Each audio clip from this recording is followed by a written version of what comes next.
Hello students, आइए आज class 12 UP board का ये देखिए 317 AB ये क्वेश्चन पेपर है। इसको हम हल करते हैं इंग्लिश का। इसके पहले हम 317 नहीं 316 डबल ए हल कर चुके हैं और डबल जेड हल कर चुके हैं। अब AB हल करने जा रहे हैं। वो दोनों सुल्तानपुर ज़िले का और जौनपुर ज़िले का पेपर था जो मैं सॉल्व किया हूँ। ठीक है, तो उसके बाद जो है अब ये कानपुर ज़िले का पेपर है जो मैं सॉल्व करने जा रहा हूँ। इस तरह से आपका चाहे जिस ज़िले का पेपर हो आपको इस चैनल पे सभी आपको सॉल्व मिल जाएगा।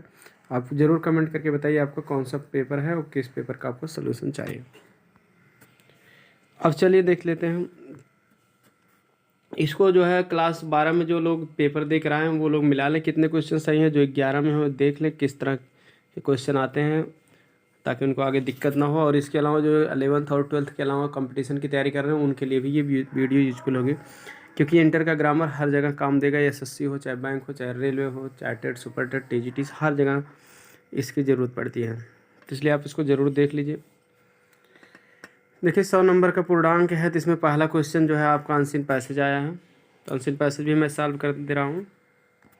What should be the aim of education, शिक्षा का क्या उद्देश्य होना चाहिए। तो देखो कुछ ट्रिक होती हैं कि मतलब कीवर्ड हम ले लेते हैं कि एम ऑफ एजुकेशन कीवर्ड इसमें है। Bread is more important than anything else. Bread जो है जीविका जो है, ब्रेड जो है मतलब भोजन होता है किसी भी चीज़ से ज़्यादा महत्वपूर्ण होता है। डू यू एग्री, क्या तुम सहमत हो। इफ़ नॉट, यदि नहीं तो वाई, क्यों।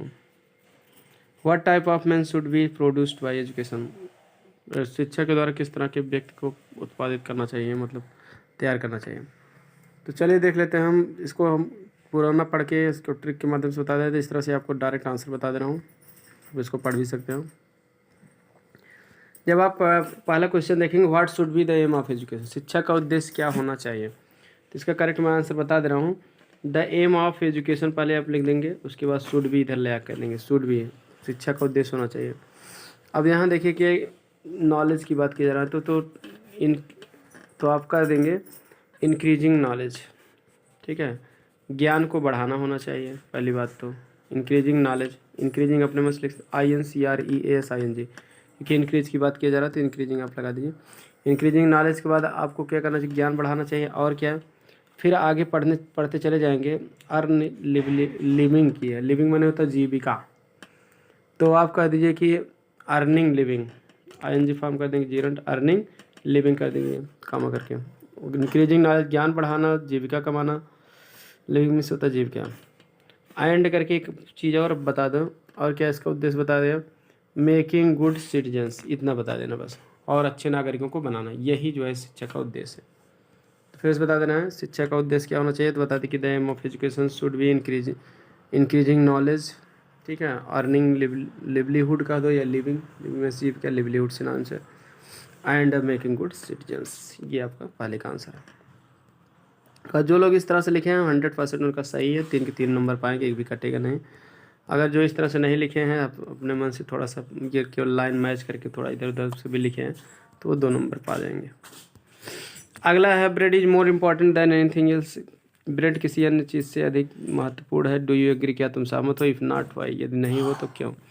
इस प्रश्न के इंडिकेशन से है कि मतलब कि आप नहीं है सहमत और क्यों, उसका कारण भी बताना है। ठीक है, तो आपको करना क्या है कि bread is more important than anything else. ठीक है, तो do you agree, if not तो बता दो कि आई एम नॉट एग्री, मैं सहमत नहीं हूँ, बिकॉज, क्योंकि। ठीक है, तो इसको लिख देना, फिर उसके बाद I am not agree because लिख देना। बिकॉज के बाद जो है आपको यहाँ से लिख देना, इसका कारण बता देना है यहाँ से। ठीक है, तो because the education should aim solely eight making good citizens. ठीक है, इस ये लिख देना, क्योंकि एजुकेशन शुड एम, शिक्षा का उद्देश्य होना चाहिए solely eight making good citizens, माने होता है कि मतलब कि शिक्षा को ऐसे गुण देना चाहिए जो अच्छे लोगों को अच्छे नागरिक बनाए और अच्छे देशभक्त बनाए। ठीक है, गुड सिटीजन्स एंड गुड पैट्रियाट्स। ठीक है, इतना पूरा लिख लेंगे, क्योंकि शिक्षा का उद्देश्य होना चाहिए एकमात्र ये होना चाहिए कि अच्छे नागरिक बनाए और अच्छे देशभक्त बनाए, ये भी शिक्षा का होना जरूरी है।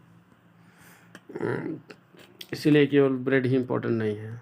ठीक है, क्यों नहीं है, क्योंकि भाई अच्छे नागरिक और अच्छे देशभक्त भी बनाने चाहिए, ये इसका आंसर है।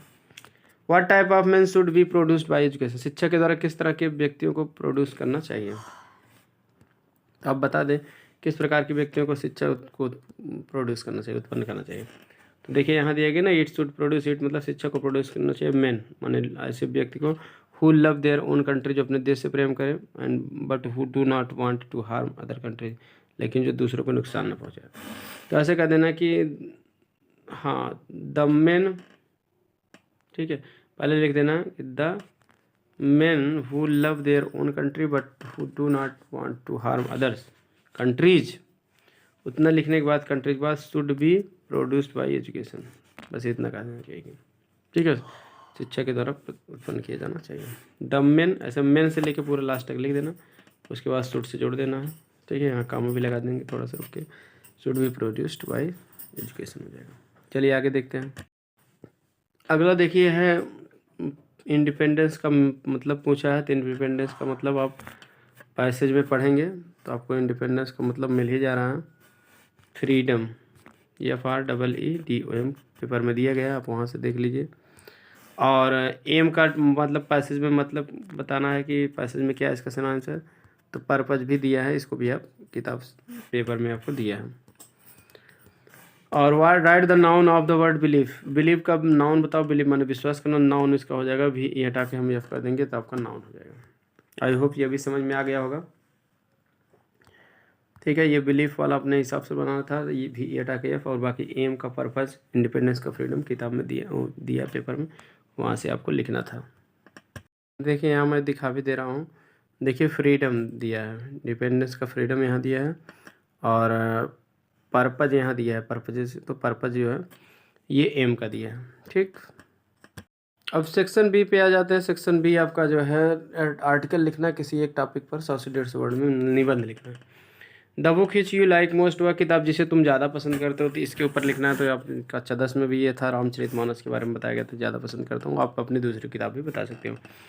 Importance of reverse in India, Bharat में नदियों का महत्व, नदियों का महत्व तो आप बता ही सकते हो। Place of mother in society, समाज में माँ की जो है, माँ का स्थान, तो ये सब इम्पोर्टेंट कुछ, ठीक है, थे जो बताए गए थे। अब इसमें से कोई भी लिख देना था 100 से 150 वर्ड में। चलिए आगे देखते हैं। तीसरा क्वेश्चन क्या पूछा, और write letter to your younger brother explaining to him the importance of morning walk and balance diet for keeping good health, यानी कि अपने मतलब कि छोटे भाई को, यंगर ब्रदर को, यानी छोटे भाई को पत्र लिख देना, मुझे एक्सप्लेनिंग मैंने यह समझाना है उसे कि इम्पोर्टेंस ऑफ मॉर्निंग वॉक की, सुबह के टहलने का क्या महत्व है, एंड बैलेंस डाइट, और संतुलित भोजन खाने का क्या महत्व है, फॉर कीपिंग गुड हेल्थ, अच्छे स्वास्थ्य को बनाए रखने के लिए। तो ये इस तरह से उसको सुबह के टहलने के बारे में अपने छोटे भाई को बताना, और अच्छी डाइट लेने के लिए बताना। या फिर write letter to the district magistrate को, जिलाधिकारी को पत्र लिखो और कंप्लेनिंग, शिकायत करें अबाउट फ्रीक्वेंट कि प्राय long time breakdown of power supply, लंबे समय तक बिजली की नहीं रहती है, ब्रेकडाउन मैंने ख़राब होना है ना होना, इन योर लोकेलिटी, आपके क्षेत्र में। तो ये तो मोस्ट इंपॉर्टेंट है, इसको मैं बताया था। लॉन्ग टाइम ब्रेकडाउन नाम से आया, तो frequent breakdown of electricity, power की जगह इलेक्ट्रिसिटी, बिजली, किताब में दिया है, एक्सीलेंट में है भी, मोस्ट इंपॉर्टेंट है, तो आप उसको तैयार किए होंगे तो अच्छी बात है, नहीं तो इसमें यही लिखना है। ये डिस्ट्रिक्ट मजिस्ट्रेट को पूछा है, उसमें वो एडिटर के लिए है, तो बात एक ही हुआ, तो एडिटर को न लिख के इसमें डिस्ट्रिक्ट मजिस्ट्रेट को लिख देना है, किताब में एडिटर के बारे में है, तो इस तरह से किसी भी रूप में आ सकता। चलिए सेक्शन सी देख लेते हैं। सेक्शन सी में क्या है कि 1 वर्ड सब्स्टिट्यूशन पहले दिया है, करेक्ट ऑप्शन बताना, आपको 4 ऑप्शन दिया। A person who does not believe in the existence of God, एक ऐसा आदमी जो भगवान के अस्तित्व में विश्वास नहीं करता, उसको हम क्या कहते हैं, उसको हम कहते हैं एथीस्ट। एथीस्ट माने होता है नास्तिक, डज नॉट बिलीव ना, तो इसलिए एथीस्ट हो जाता है। अगर बिलीव करता तो ए हट जाता, तो एथीस्ट हो जाता। ठीक, अब देखिए आगे क्या है कि the phrase hold good means, hold good का क्या अर्थ होता है, तो होल्ड गुड माने होता है इफेक्टिव होता है, प्रभावहीन होता है, प्रभावशाली होता है होल्ड गुड, या चलन में रहना, to be remain in force, ये भी होता है, लेकिन रिमेन इन फोर्स नहीं दिया तो इफेक्टिव हो जाएगा, मतलब प्रभावशाली या चलन में रहना इसका अर्थ होता है। डिस्टिनी माने भाग्य होता है, किस्मत होता है, तो फॉर्चून माने भाग्य होता है। अगला है no sooner did hide he come here, जो ही वह यहाँ आया, when his father talk to him, त्यों ही उसके पिता ने उससे बात की। तो नो सूनर के साथ कभी भी व्हेन नहीं आता, आता था हमेशा देन आता है। तो इसलिए व्हेन आपका क्या है, गलत है, गलत ही पकड़ना है कि which word in this sentence has an error. तो व्हेन में एरर है, व्हेन की जगह क्या आना चाहिए था, देन आना चाहिए था। अगला है द एंटोनिम ऑफ पैट्रियाटिज, पैट्रियाट का विलोम बताइए। पैट्रियाट माने देशभक्त, तो विलोम होगा ट्रेटर, TRAITOR। ट्रेटर मीन्स होता है देशद्रोह, देशद्रोही या देश का गद्दार जो होता है उसको हम ट्रेटर कहते हैं। चलिए आगे देखते हैं। तो देखिए 5वां क्वेश्चन हम देखते हैं, change any one of the following into indirect speech. देखिए किसी एक कोई आपको पेपर में करना था या और आगे करना भी होगा, लेकिन दो दो दिए रहेंगे, इसमें दिए हैं दो दो, एक तो मैं दोनों बता दे रहा हूँ जानकारी के लिए, क्योंकि आपको जानकारी लेना है और बाकी पेपर में आपको एक ही लिखना है। देखते हैं। सी सेड टू अस, वो उसने हमसे कहा let us have some music, और कुछ गाना गाया। तो अब यहाँ क्या है कि सी सेड टू हस, तो सेड टू को देखिए लेट अस आता है, तो सेड टू को हम बदल देते हैं परपोज्ड टू या सजेस्टेड टू, लेकिन परपोज साथ टू रहता है, इतना ध्यान देना, सजेस्टेड के साथ भी अगर ऑब्जेक्ट है तो। सी परपोज टू अस, उसके बाद आपको दैट कंजक्शन लगा देना, फिर अस को हम सी के अनुसार बदलेंगे तो हो जाएगा आपका दे। क्या हो जाएगा, दे। She propose to us that they, और लेट को शुड में बदल देंगे, दे शुड, उसके बाद हैव सम म्यूजिक, सब कुछ वही रहेगा कि शुड के साथ भी फर्स्ट फॉर्म मिला था। फिर से बता दे रहे हैं, she proposed to us that they should have some music. अगला, अब यहाँ दैट के बाद दे शुड रहेगा। अब जो लोग दैट दे की जगह वी किए हैं तो भी चल जाएगा, कोई दिक्कत नहीं है, क्योंकि भाई वी या दे का मतलब यही होता है कि अगर आदमी कहने वाला भी इसमें शामिल है तो वी लगा के बोलेंगे, नहीं तो दे लगाएगा। वैसे भी अस को फर्स्ट पर्सन के अनुसार बदलेंगे तो अस बहुवचन है तो सी तो होता नहीं सकता है, सी का बहुवचन दे हो जाएगा। इस तरह से हो जाएगा। अगर मान लीजिए आपसे ही कहा है तो हाँ उसमें आप भी हैं, तो इसलिए वी का भी प्रयोग कर सकते हैं। जिस तरह से रिपोर्टिंग वर्ब का सब्जेक्ट या ऑब्जेक्ट कोई भी फर्स्ट पर्सन है तब भी आप वी का प्रयोग कर सकते हैं, नहीं तो आप सब्जेक्ट के अनुसार भी से बदल सकते हैं, कोई दिक्कत नहीं। अगला है father said to his son angrily. तो यह प्रश्नवाचक है तो सीधी सी बात है, सेड टू को कर दीजिए पहली बात, तो आस्क्ड कर दिए। क्या कर देंगे, asked. Father asked his son angrily, पिता अपने पुत्र से क्रोधपूर्वक पूछा। ठीक है, क्या पूछा, why have you disturbed me in my sleep. तो फादर सेड टू का आस्क्ड करते हैं, आज सन एंग्री, वाई कंजक्शन वाई हो रहेगा, हैव यू वाई के बाद सब्जेक्ट लिखा जाएगा, तो यू को जो है सन के अनुसार ही हो जाएगा, हैव का हैड हो जाएगा। वाई ही हैड डिस्टर्ब्ड, फिर मी का जो है फादर के अनुसार हिम हो जाएगा, और माई का क्या हो जाएगा, his. Disturb him in his sleep. ठीक है, उसके बाद जो है स्लीप के बाद फुल स्टॉप आप लगा देंगे कि यहाँ प्रश्नवाचक है, तो फुल स्टॉप लगाने के बाद यहाँ नया वाक्य बनाएंगे हम। ठीक है, लीव द रूम आगे कर रहे हैं कि मतलब भाई तुम मेरे नींद में क्यों डिस्टर्ब किया, पहले ये पूछे, उसके बाद उसको आदेश दे रहे हैं कि leave the room at once, तुरंत कमरा छोड़ो, and do not come here again, दोबारा यहाँ मत आना। तो इसके ऊपर नया सेंटेंस बनाएंगे, तो फादर की एक बार लिख दिए तो ही लगा देंगे। देन का प्रयोग आप कर भी सकते हैं, नहीं भी कर सकते हैं, कोई दिक्कत नहीं, आदेश के नाते ऑर्डर कर दी। ही देन ऑर्डर्ड हिम, वह तब उसे क्या किए, आदेश दिए, या देन ही ऑर्डर्ड हिम लिखे तब भी चल जाएगा, फिर वह उसे आदेश दिए, या ही ऑर्डर्ड हिम ही लिखे तब भी चल जाएगा आपको। उसके बाद क्या आदेश दिया, to leave the room at once, तुरंत कमरा छोड़ने का आदेश दिया, एंड डू नॉट का हो जाएगा नॉट टू। ठीक है, कम हियर का गो देयर हो जाएगा, not to go there again का अगेन ही रहेगा।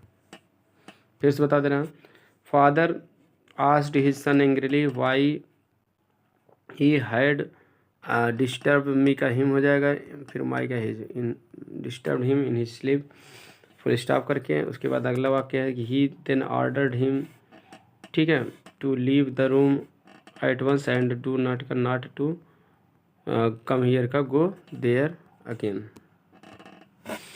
चलिए बी वाला देख लेते, combine any one of the following as directed, जोड़ना है, सिंथेसिस है। Mother keeps her ornaments in a safe, माँ अपने गहना जो है तिजोरी में रखती है, दिस इज द प्लेस, यह वही, दिस इज द सेफ, यह वही तिजोरी है। तो कॉम्प्लेक्स बनाना तो आपको करना क्या है, दिस इज द सेफ पहले आप सेम टू सेम लिख दीजिए, where my mother keeps her ornaments, बस ये इन सेफ हट जाएगा। मतलब यह वही अलमारी है जहाँ मेरी माँ जो अपने गहने रखती है। बस इतना ही आपको करना है कॉम्प्लेक्स बनाने के लिए। अगला भी कॉम्प्लेक्स ही है। A very healthy man came to me study he was blind. तो इसको कॉम्प्लेक्स बनाना है तो ये वेरी हेल्थी मैन के बाद आप कर दीजिए एक बहुत स्वस्थ आदमी, उसके बाद हु वाज ब्लाइंड जो क्या था, अंधा था, कामा करके ब्लाइंड के बाद तब केम टू मी स्टडी, मेरे घर कल आया। ए very healthy man who was blind, एक बहुत स्वस्थ आदमी जो अंधा था, केम टू मी स्टडी, वो मेरे पास कल आया था। अगला आपको देखिए ट्रांसफॉर्मेशन से है, एक्टिव वॉइस बनाना है। तो he was appointed as a science teacher by the principal. तो आपको करना क्या है कि पहले द प्रिंसिपल लिख देना, द प्रिंसिपल, उसके बाद अपॉइंटेड, ठीक है, APPOINTED किताब में है अपॉइंटेड। ही का क्या हो जाएगा, हिम, फिर एज करके साइंस टीचर लिख देना, बस और कुछ नहीं, ठीक। तो फिर से बता दे रहे हैं आपको, ही, हाँ, the principal appointed him as science teacher, बस यही हो जाएगा। She is too fat to run, negative बनाना है तो पहली बात तो TOO रिमूव टू वाला नेम लगेगा, तो हटा के शो करो, फिर अगला टू हटा के पहले दैट लिखा जाएगा, फिर सब्जेक्ट इसमें सी है तो इसलिए सी लिख देंगे, बाकी प्रेजेंट में है तो इसलिए कैन नॉट लिख देंगे। अगला है करेक्ट करना है,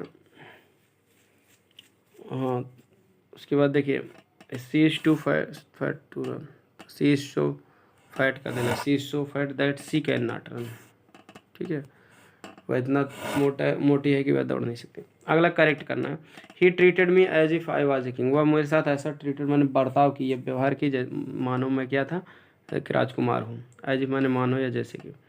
तो अब यहाँ क्या है कि वाज हट के हैड बीन लगा दोगे तो वाक्य आपका करेक्ट हो जाएगा। क्यों?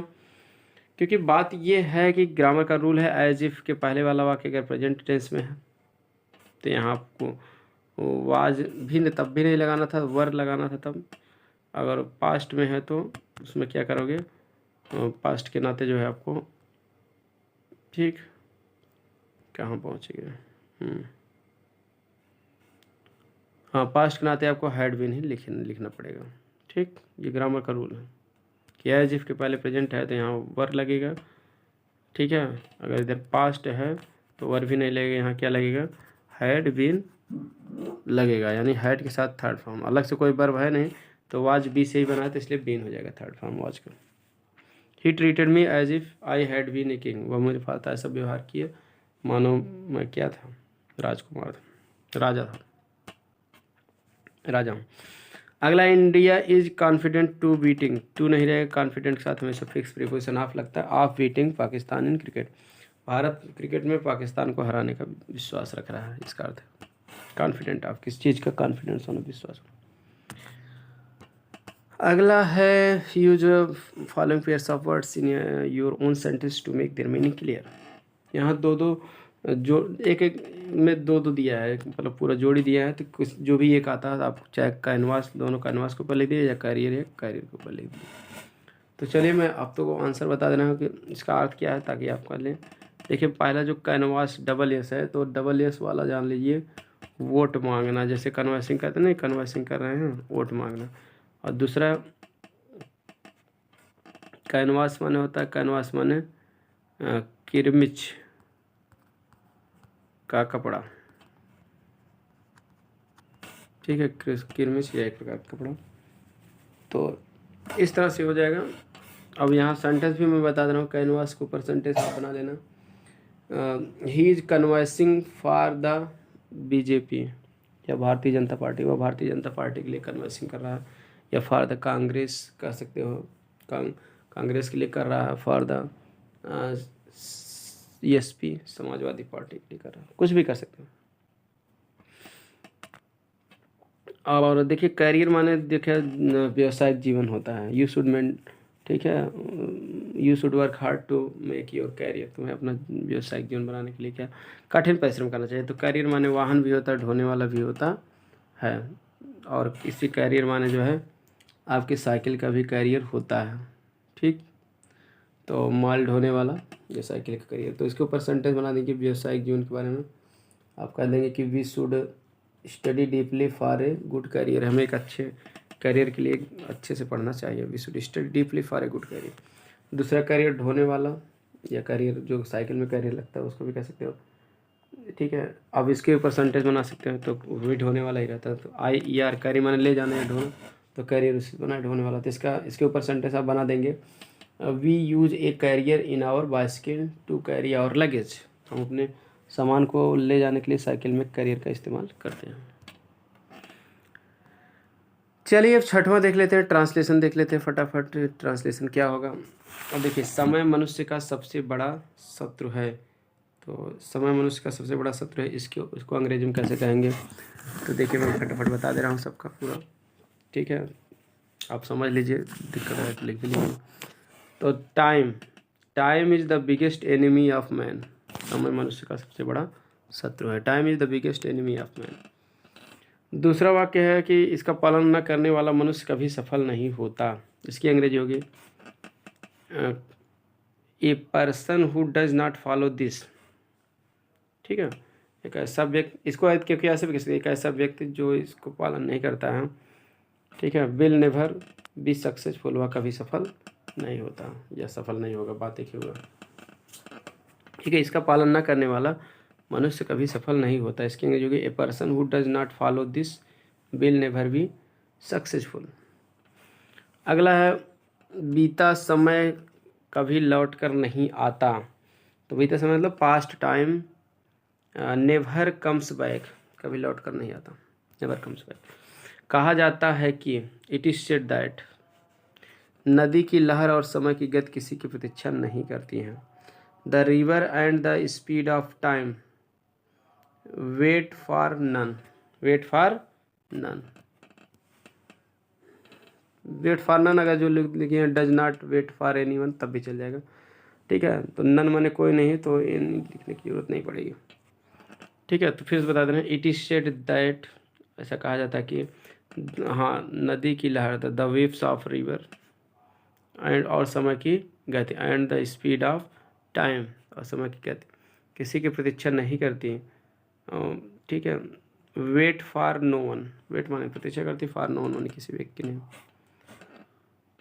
अगला है इसीलिए समय के साथ चलना सदैव लाभदायक होता है, ठीक है। इसीलिए मतलब this is why it is always beneficial, मतलब दिस इज वाई ये कारण है कि ऑलवेज बेनिफिशियल हमेशा लाभदायक होता है।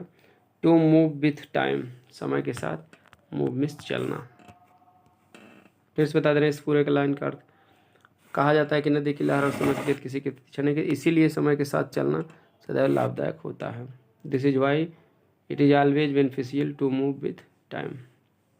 अगला है छात्रों के लिए तो समय का एक क्षण बहुत मूल्यवान है। इसकी अंग्रेजी हो गई छात्रों के लिए, फॉर स्टूडेंट्स, फिर काम लगा, हाँ, समय का एक क्षण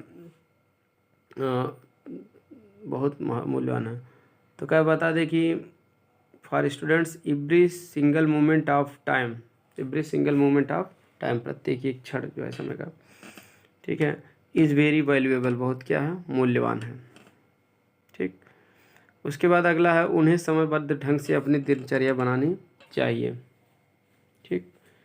they should make their daily routine in A time bound manner. They should make, उन्हें बना लेना चाहिए, देयर डेली रूटीन, अपनी दिनचर्या को, ठीक है, इन ए टाइम बाउंड मैनर, एक समयबद्ध ढंग से।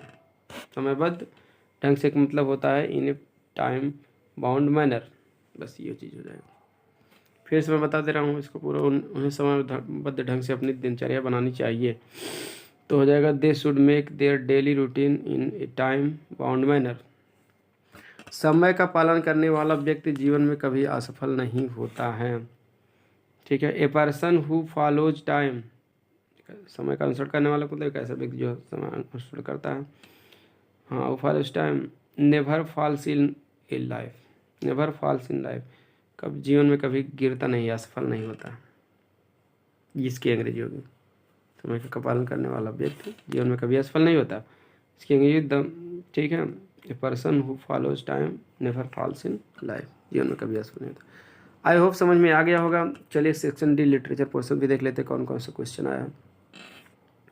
पहला क्वेश्चन है व्हाट हैपेंड, 40 वर्ड में लिखने के लिए आया अप्रोच से। What happened when church clock struck 12, जब गिरजाघर की घड़ी में 12 बजे तो क्या हुआ। या what do the inhabitants of Seemapuri do for their survival, Seemapuri के लोग अपने जीवित रहने के लिए क्या मतलब कि क्या किए या क्या करते हैं। इन दोनों में से किसी एक का लिखना है, ठीक है। इन सब की वीडियो आप चैनल पर हमारे मिल जाएगी, क्वेश्चन आंसर की, चाहे तो आप वहाँ से देख सकते हैं, पूरे राजू प्रकाशन के क्वेश्चन को कवर किए गए। अगला है how did Gandhi ji reach Champaran, Gandhi ji Champaran कैसे पहुंचे। What did he find there, वह वहाँ क्या पाया। And what did he plan for future proceedings, आगे की कार्यवाही के लिए उन्होंने क्या योजना बनाया।